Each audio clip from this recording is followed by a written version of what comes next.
Last video में हम लोगों ने ऑपरेटिंग प्रॉफिट रेशियो के बारे में समझा था, उसके कुछ क्वेश्चंस देखे थे, उसका फॉर्मूला देखा था।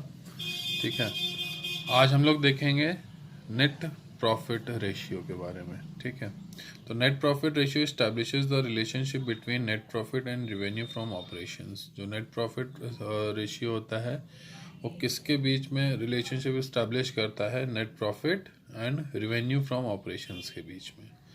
ठीक है, ऐसे ही हम लोगों ने पिछला जो देखा था ऑपरेटिंग प्रॉफिट रेशियो, उसमें क्या था?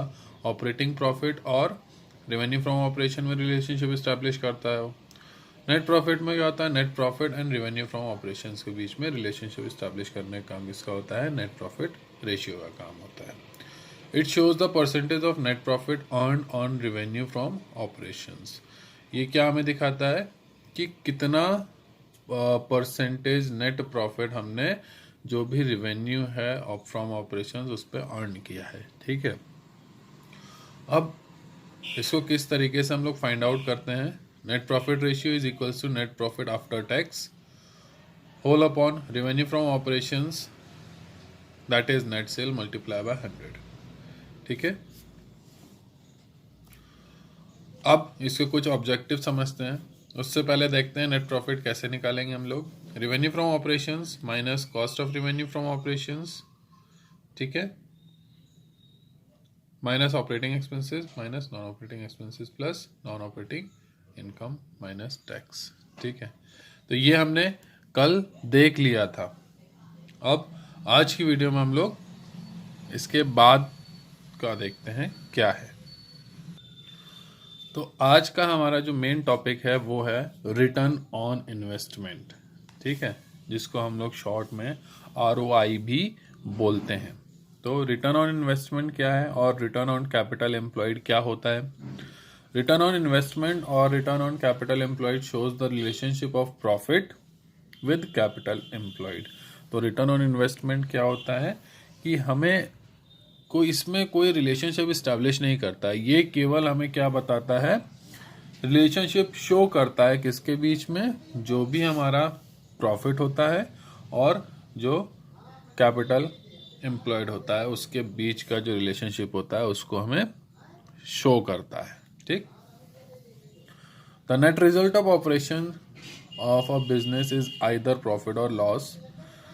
जो भी बिजनेस होता है उसके जो रिजल्ट होते हैं, जो भी ऑपरेशन वो करता है, या तो प्रॉफिट होगा या लॉस होगा।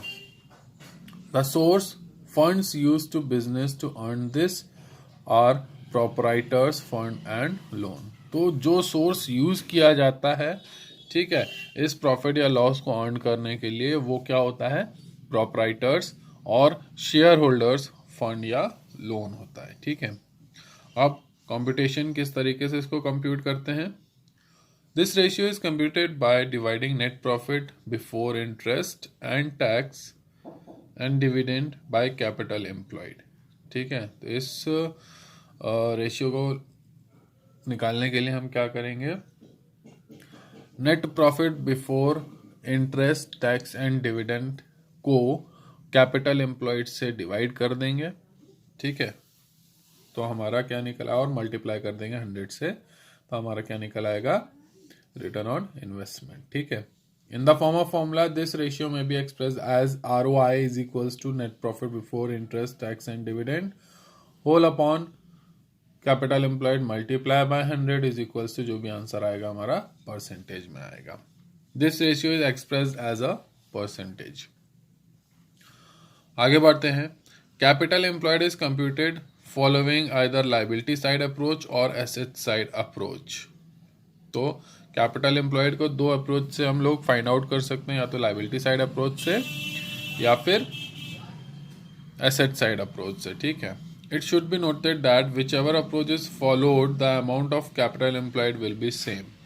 तो हमें ये ध्यान में रखना है कि हम कोई भी मेथड यूज कर लें, उसका आंसर सेम ही आएगा, जो अमाउंट आएगा वो सेम रहेगा। ठीक है, when liability side approach is followed, जब लायबिलिटी साइड अप्रोच हम लोग फॉलो करते हैं तो क्या करते हैं? शेयर होल्डर फंड, जिसमें share capital, reserves and surplus होता है, ठीक है। In case surplus balance in statement of profit and loss has a debit balance, अगर सरप्लस का जो बैलेंस है पीएल अकाउंट में वो क्या है, डेबिट बैलेंस है, it is deducted to calculate share holders fund, इसको डिडक्ट कर दिया जाएगा शेयर होल्डर्स फंड को फाइंड आउट करने के लिए। ठीक। Non current liability, long term borrowings and long term provisions, clear है ये। When asset side approach is followed, अब जब हम एसेट साइड अप्रोच फॉलो करते हैं तब क्या करते हैं,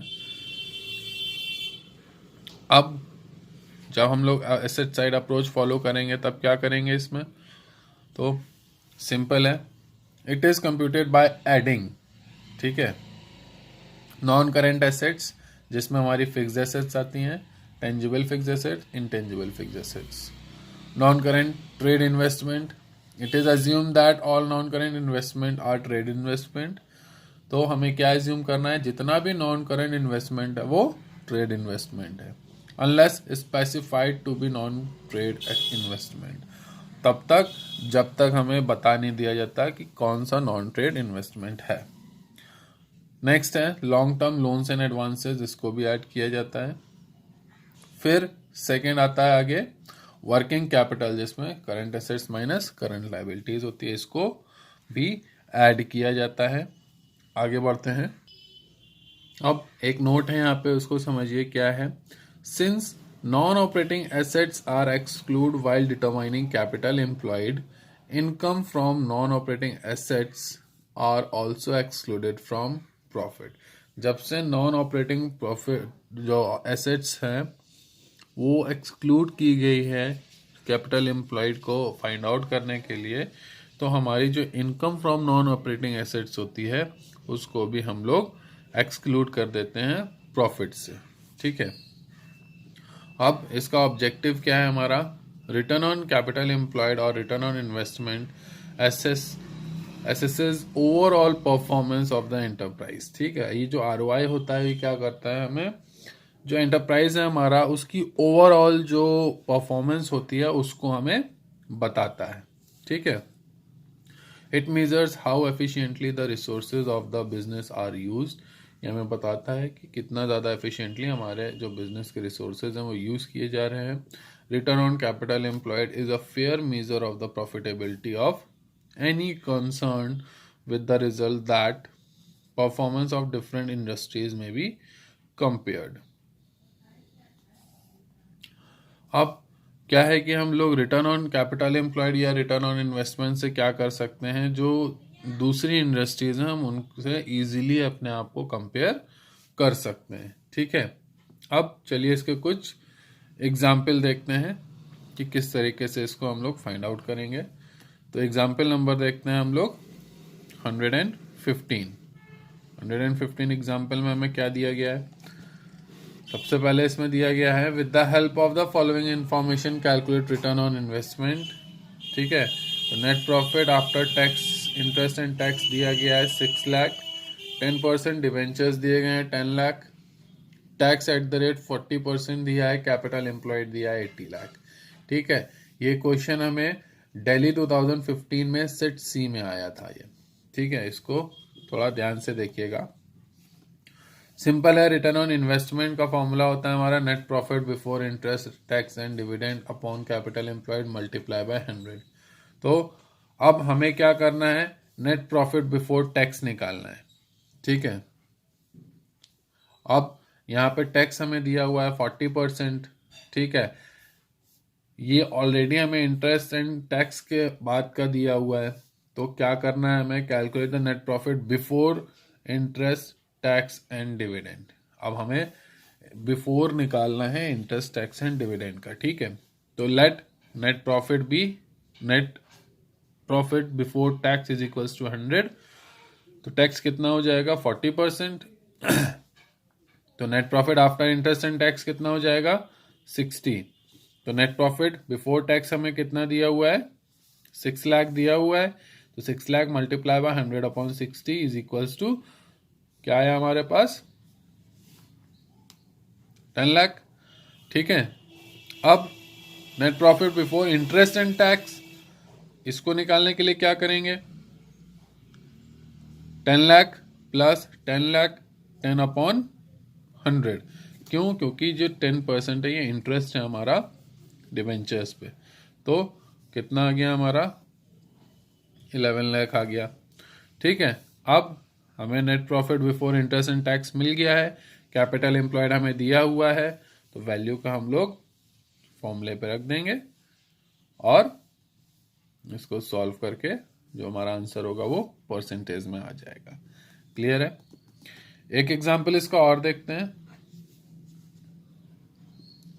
या हम आपको अब कुछ क्वेश्चंस देंगे, उसको आप सॉल्व करिएगा। क्लियर है ये सबको? चैप्टर अभी हम लोग पढ़ रहे थे अकाउंटिंग रेशियोज का, ये चैप्टर का जो हमारा था ये लास्ट वीडियो है। ठीक है, यहाँ पे हमारा चैप्टर बिल्कुल कंप्लीट हो गया है। अब केवल और केवल इसके क्वेश्चंस रह जाएंगे जो आपको सॉल्व करने हैं, जो मैं अभी आपको सेंड करूँगा। ठीक है,